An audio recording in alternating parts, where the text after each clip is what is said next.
Nom Nom delivers fresh food with whole ingredients backed by veterinarian science. Science tells us that a dog's health starts in the bowl, so improving their diet is one of the best ways to help them live a long and happy life.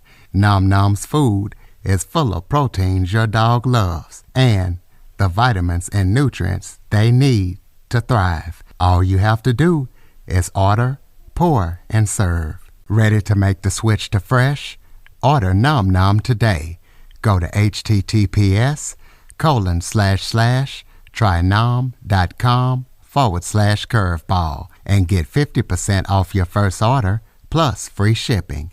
That's https://trynom.com/curveball. Plus, Nom Nom comes with a money-back guarantee. If your dog's tail isn't wagging within 30 days, Nom Nom will refund your first order. No fillers, no nonsense, just Nom Nom. Welcome to the Living the Dream podcast with Curveball. If you believe, you can achieve.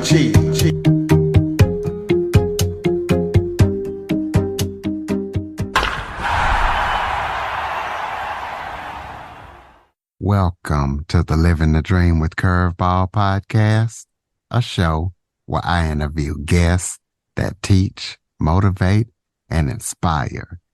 Today, I am joined by Constantin. I'll let him tell you guys how to pronounce the last name because I couldn't do it. He's from Eastern Europe and he has 15 years and he is very passionate about helping people with personal discovery, personal and professional growth. So we're going to be talking to Constantin about his story and see how he can help everybody out with their growth and self-discovery. So Constantin, thank you so much for joining me today. Curtis, it's a pleasure. Thank you for having me on your show. Why don't you start? It's a blessing to be here. Absolutely. Thank you for coming on. Why don't you start off by telling everybody a little bit about yourself? Yeah, so as you mentioned earlier, my name is Constantin, last name is Morun. I was born in Eastern Europe, in Romania, during the communist time. So I grew up there, of course. It was a time of scarcity, of fear. So a lot of the environment and the people I grew up with were growing up or living in the same type of environment their entire lives. So there were a lot of imprints that happened on my personality early on in my life that I wasn't necessarily aware until much later in life, when I saw how it was impacting my life in North America. And today I live in Canada, and I've lived here for the last 20-some years.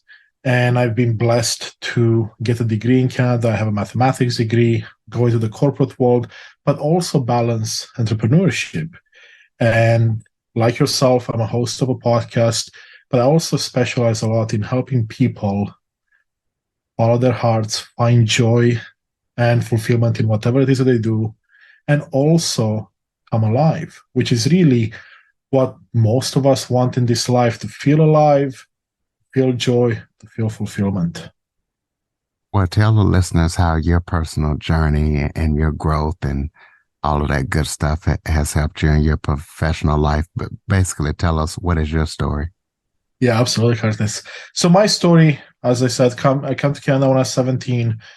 It was an opportunity for us to chase the American or Canadian dream. And my brother and I both put our souls into studying. So we got degrees in mathematics. And I then pursued a job in the corporate world. So I climbed the corporate ladder like many people do, chasing the dream and acquiring the dream, but then realizing that money and fame within the business world and titles weren't necessarily bringing me that happiness that I thought achieving something like that would bring you.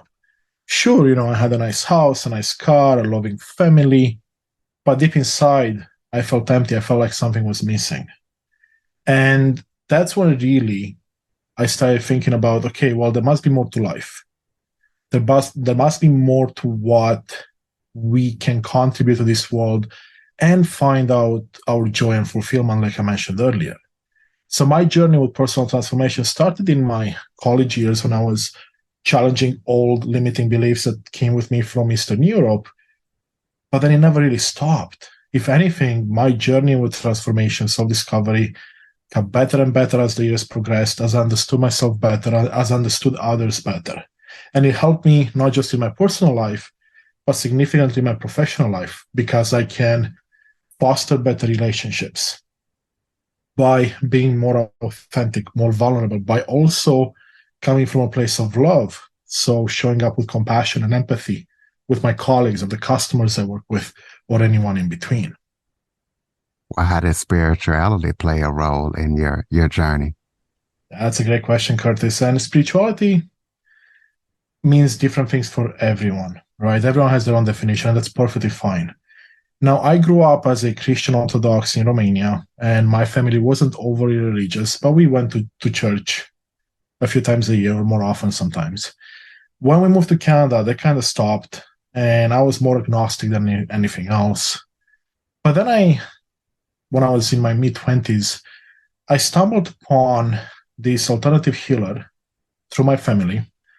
And something in me sparked an interest. It's like, okay, there's a connection to something bigger than ourselves here, because she was able to tell things about me that no one else knew. And even I was refusing to believe initially. But then the more I sat with myself, the more I realized that, wait a second, there's a lot to it.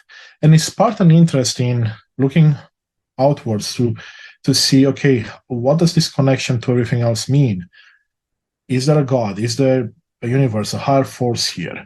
And that's what put me on this path of also realizing that when it comes to finding your purpose in this life, or finding your why, finding your vision, whatever it is that drives you, to me, it ties in to not just everything external, but a lot to do internal. And when you tie it to things internally, which also connects you to the higher self, the universe, to God, whatever you believe in, that's when spirituality comes in. So for me, when I look at personal development these days, I always tie it back to two key elements that initially were missing for me, which is self-discovery, the idea of looking inwards to find those answers that we all hold within, but we give our power away and we expect others to have the answers for us. And then spirituality, which is, for me, understanding there's a connection between all of us, between me and nature, me and animals, and understanding that there's more to life than what my brain may perceive at this moment. So it's finding that purpose, finding that meaning in whatever it is that I want to be doing. And that's made my career progression in the professional world, but also in my personal life, much simpler. And it allowed me to get more fulfillment, more joy out of everything that I do. Because I realized that even though I work for a corporation, I actually work with people, which means that I can form connections and I can form my own beliefs that will allow me to impact those people that I work with, either in my company or the customers, and that will give me fulfillment that before I didn't have, because I was just chasing the money side of it. Well, as a holistic life empowerment mentor, talk about some of the keys and strategies that you use with your clients to help them find their full potential. Absolutely. That's a great question, Curtis. So let me explain first what I mean by a holistic approach to your personal journey. I now realize that there are 4 sides to ourselves that ideally we should be working on at all times. And I'm someone that did not work on these 4 parts at the same time, and even ignored some of them throughout my life. And the 4 parts are the mental side of you, the emotional side of you, the spiritual side, and of course the physical side. So I was someone that focused a lot less on the mental side at certain times, physical side when I was younger. But then as I grew older, I sacrificed, let's say, my physical side. So maybe I sacrificed some sleep, sacrifice eating well, maybe going to the gym, so I can put more time into working on my mental side, all the skills I had to bring to my work, all the hours I had to put in. So when I realized years back that really we need to be working on all of these elements, I started to look at my life and say, okay, how can I bring all of this in balance? Because when I look at it now, it's like, imagine a car. It's got 4 wheels. Most of the time, if you drive the car, if you're done with the car, you have to take your car in to get the tires balanced, maybe once every year, maybe multiple times a year, depending on which part of the world you're in. If you don't balance the tires, what happens? What happens if you don't inflate the tires properly? And let's say one tire is more inflated or underinflated than the rest. Well, you might have a bumpy ride.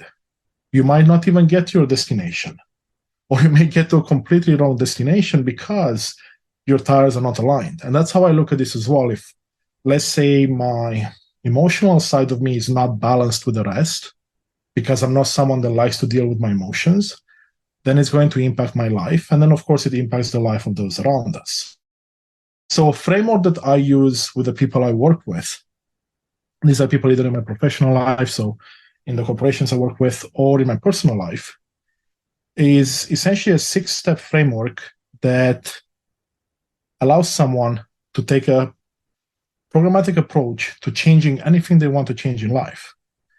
And I've came up with this framework from working in the corporate world and being or specializing in organizational change management, which is all about how do you change organizations and the people within organizations so they can adopt new technology or they can do certain things that let's say an organization wants to push down. So I said, you know what, if we're changing people in the corporate world, we can apply similar ideas, everything that works there, to our individual lives. And what I've seen is that it all starts with awareness. So, Curtis, if I'm asking you to change something, or let's say you want to ask yourself to change something, well, first you have to become aware of what it is you want to change. But it's not just about becoming aware of what you want to change, but also what the benefit of it is for yourself and potentially the risk of not changing. And then from there, we go on to the next steps. So I'm aware of a change I want to make, but now comes a big piece, accepting and giving yourself consent. In other words, giving yourself approval to be going after this change. And once you have that, once you realize, okay, it's okay, I've been at this stage right now in my life, I can accept that it's not what I want to be, but I give myself approval to push forward, then all of a sudden it's almost like you're leaving the barriers behind and you're ready for the next step, which is all about building a desire to trust forward to make those changes in your life, be it on the mental side, physical side, emotional side, or spiritual side. And once you have the desire, nothing can stop you really, other than yourself, of course. So we move to the step of initiative and taking that first step, because you have knowledge inside that will allow you to make those first steps. And if you don't, there's so many resources out there, videos, podcasts like yours, and so on. Now, the last 2 steps are all about operational, which means leveling up the action or the doing. So this is the step where you do all the work. So you're aware of what needs to be changed. You accepted everything that happened in your life that brought you here. You give yourself approval to move forward. You have the desire, you know why, you know what's in it for you. And now you took the first. This is where you see transformation. And as you do all these things, you want to nurture and reinforce yourself, meaning that you want to celebrate. You want to give yourself a pat on the back and say, wow, I've done all this amazing work. Me, I've done it. It doesn't matter if I was there by your side or someone else was, you did the work. So you should celebrate.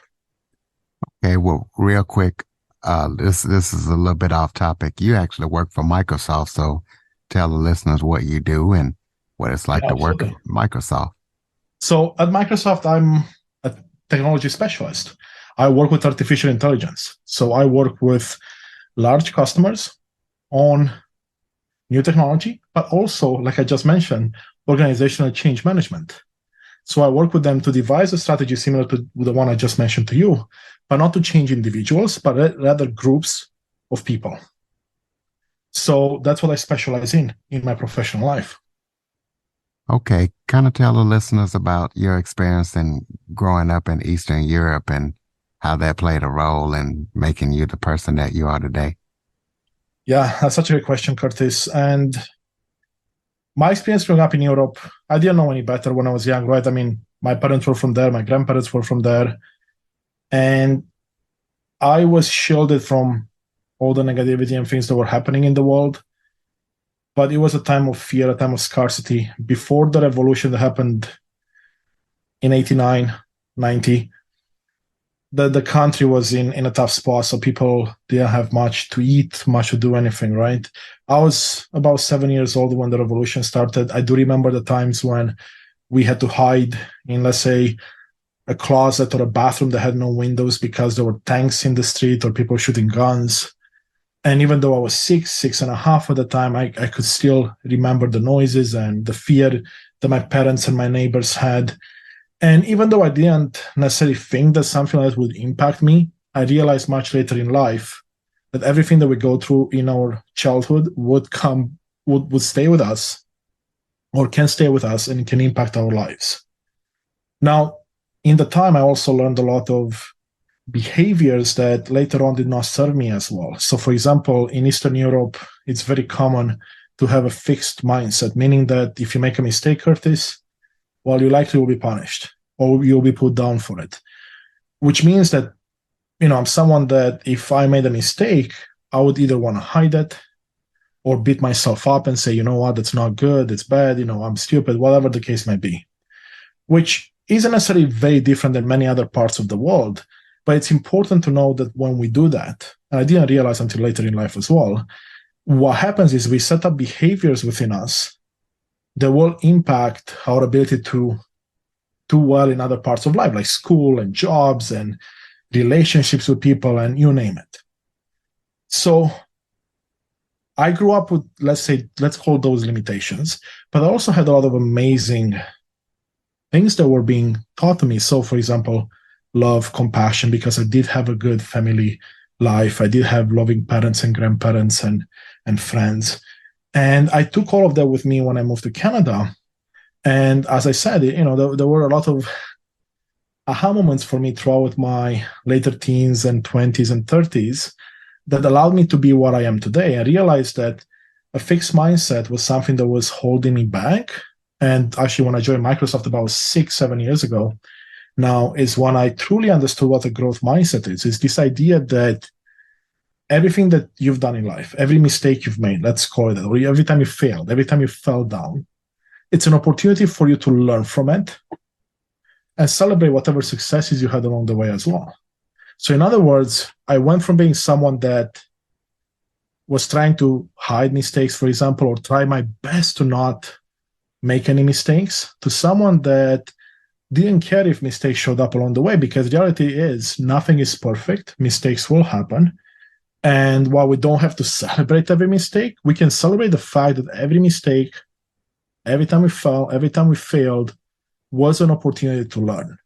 And I would say, Curtis, that's the biggest aha moment I've had in my life, where I made the transition between thinking that mistakes were something to forget about, to mistakes are something I can learn from and I can bring into my current life, so it can make my current life and my future life much, much better. And I'll leave you with this, and in the audience as well, when it comes to mistakes and looking at them as lessons, think of them or think as anything that happened in your life, bad or good, whatever label you give it, as a gift. And that gift can stay wrapped forever, or you can go back and say, you know what, I know the situation wasn't that great, but there must have been a reason that it happened in my life. There must be a lesson. And you open up the gift and you see what's inside. Some are going to be small gifts, some are going to be bigger gifts, but they are all for you. And when I realized that life happens for me and not to me, Curtis, that's when everything changed. So tell us about your podcast. Tell us what we can expect when we listen to it and where we can find it and what it inspired you to start it. Yeah, all great questions, Curtis. So what inspired me to start my own podcast and go deeper into the work that I do with helping others find inspiration, empowerment on their personal transformation journey was when I was sitting down with a really good friend of mine last year in 2022, early 2022, and she mentioned this amazing person that helped heal and help inspire and empower many people over a 25-year career. But to me, it sounded like someone that has such amazing gifts, but yet couldn't impact a broad number of people, so he helped thousands because he didn't have access to large groups of people. He didn't have access to social media and places where he could share his story. I mean, he did have access, but he didn't actually have the chance, opportunity to do so. So that gave me an idea of what I'm like, okay, my mission in life, my purpose in life, the way I see it now is to be in service of myself and others, to inspire and empower people on this beautiful journey. So how about I create a platform where I can bring amazing individuals, just like you do as well, and have them share their stories, have them share their wisdom, how they've helped others, in the hopes that anyone that listens in the audience may find a tiny bit of inspiration, may find a tiny bit of empowerment that, you know what, if Curtis can do it, if Constantin can do it, I can do it too. And that's what really started me on this journey with the podcast. So talk about the role of mentorship in personal and professional development, and how listeners can find the right mentors, either personally or professionally. Yeah, that's such an important question, Curtis. Thank you for asking it. And I guess I just realized I didn't tell you about the podcast name and where people can find it. So for that part, it's Unleash Thyself. It's about unleashing the best version of ourselves together, because I realized that we are not alone on this journey. And you can find it on YouTube or anywhere else you listen to podcasts.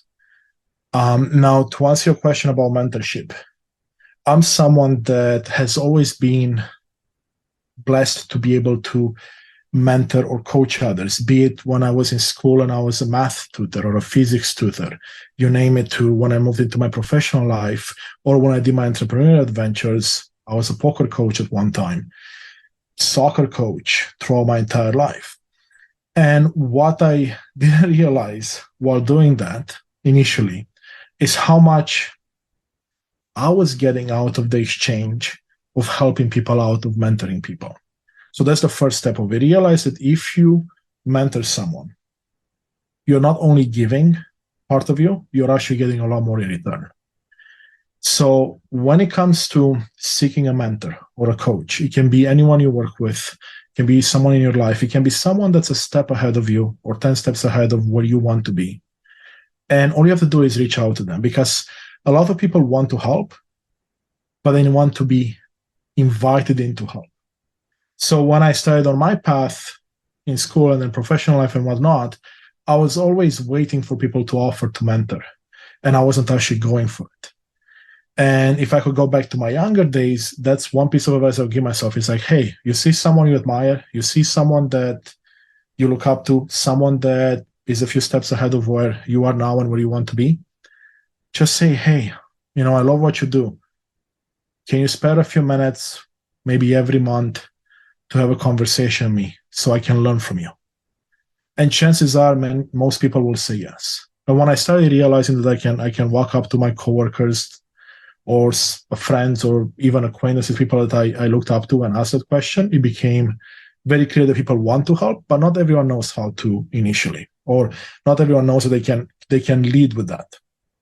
Now, why is mentorship important? Because with all the information that we have available from social media, from the news, from the schooling system, from our families, there's still a lot of information or viewpoints that we're not being exposed to. So ideally, a mentor would come in to challenge your thought process and say, hey, Curtis, you told me you want this and you're thinking about it this way. Have you considered option B and C?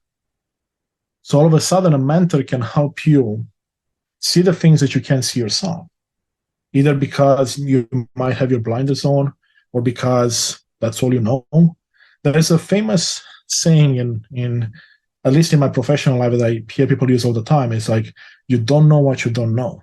And that's actually so true, because it is true. But it applies to our personal life, because we only know what we know. And if no one challenges us, if we don't challenge ourselves to look at different opinions, different alternatives, it's very likely that we're going to keep repeating the same actions or mistakes, whatever you want to call them. And then you're going to get the same results, because you can't really expect a different result if you do the same actions. So a mentor can help you identify those repeating patterns that might hold you back, can help you take to the next level. So they can tell you, hey, you want to be where I am now? Well, these are the steps I've done. It doesn't mean you have to copy them. It doesn't mean you have to take every single thing, but it means that you can say, you know what? Step 1 and 3 resonates. I'll figure out something for step 2 because it doesn't resonate with me or it doesn't work for me. So that's how I would say a mentor can truly help you become that better version of yourself. What current or upcoming projects are you working on that people need to know about?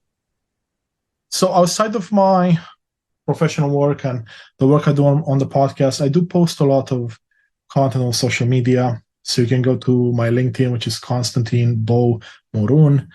Just type it on Google, it'll come up, or unleashthyself.com. That's our website, or any social media like Instagram and TikTok. And the content is, again, meant to inspire you, meant to give you a different perspective, meant to empower you and realize that, hey, you're not alone on this journey.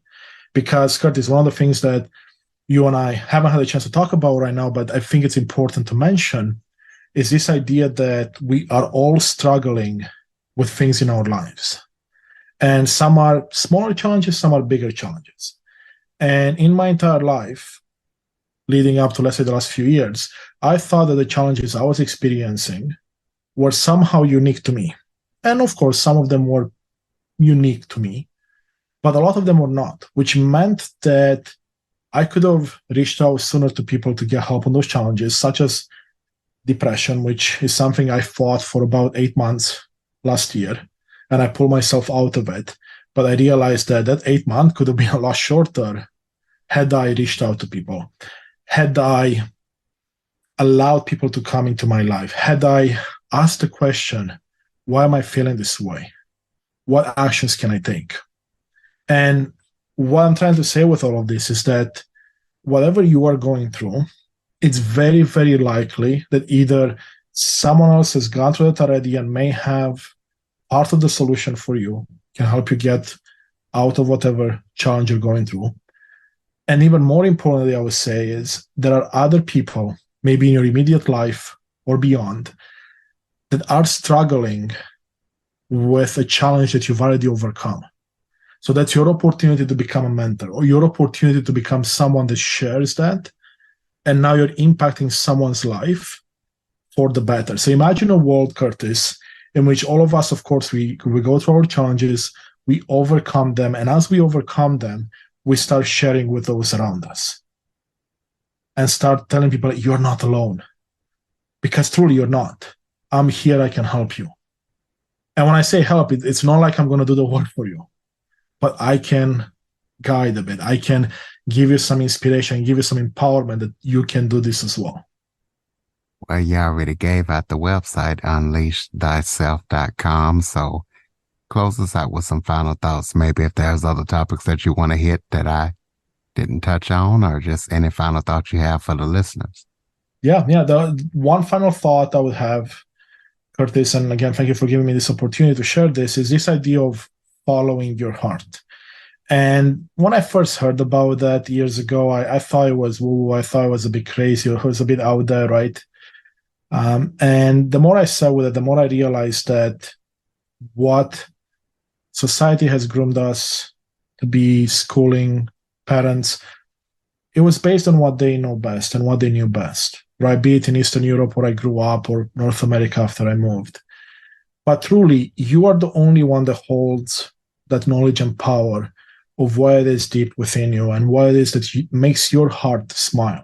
So when I say follow your heart, what I mean is find those things that bring you joy, those passions of yours that maybe you had when you were a child, or maybe a teenager or a young adult, and do more of those things. And realize that if you look into that, what your passions were, what your principles are, what your priorities are, you name it, what you're going to come up with is going to come up with a list of things that will get you closer to your why, to your purpose, to what's in your heart. And once you do that, you can start applying it to all aspects of your life. And I can tell you that from my own experience and the experience of those that I've worked with and those in my immediate life, you will never look back. You'll have a more joyful life, a life filled with more fulfillment, regardless of your material gains and whatnot. But once you align yourself with that abundance in the form of relationships, monetary abundance, will start to show up in your life, because now you're becoming your true authentic self, and you're not allowing others to influence what should be your own why, what should bring you joy, what should bring you fulfillment. Ladies and gentlemen, unleashthyself.com. Constantine, please be sure to check out his podcast, check out everything that he's up to. Be sure to follow, rate, review, share this episode to as many people as possible. If you have any guests or suggestions for topics, cjackson102@cox.net is the place to send them. As always, thank you for listening. And Constantine, thank you for joining us and sharing your expertise. Thank you, Curtis. Thank you to the audience for listening in. It's been my pleasure. Please do reach out to me if you have any questions. Happy to chat with everyone and anyone. Thank you, Curtis.